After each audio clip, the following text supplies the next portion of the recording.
สวัสดีครับทุกท่านครับเดี๋ยววันนี้จะพามาคัดแยกเพศลูกเป็ดนะครับโดยเป็ดเข้าสู่ช่วงวัยรุ่นนะครับคัดแยกง่ายๆครับโดยการฟังเสียงครับ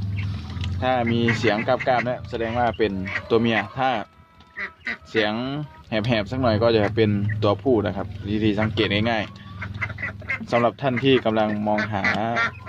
หรือกำลังจะตัดสินใจซื้อเป็ดสาวพร้อมไข่นะครับวิธีการสังเกตเผื่อจะไม่โดนหลอกนะครับเดี๋ยวจะลองจับมาให้ดูนะครับ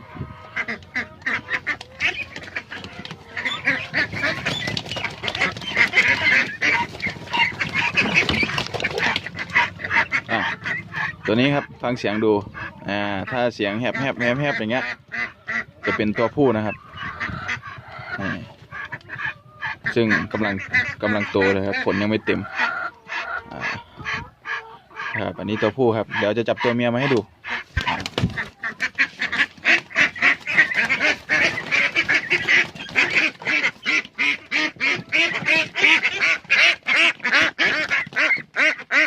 นี่นะครับอันนี้ตัวเมียเสียงชัดเจนเลยนี่ครับ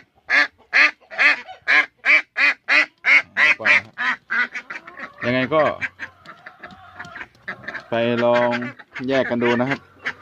ระหว่างเป็ดตัวผู้กับตัวเมียวิธีการสังเกตง่ายๆเพราะว่าบางทีหลายคนบอกว่าตัวหัวเขียวๆหางงอนๆเขาจะเป็นตัวผู้นะครับแต่อันที่จริงแล้วบางตัวหัวเขียวหางงอนอาจจะเป็นตัวเมียก็ได้หรือบางทีตัวที่ไม่ออกหัวเขียวเลยหรือว่าหางไม่งอนเลยอย่างเงี้ยอาจจะเป็นตัวผู้ก็ได้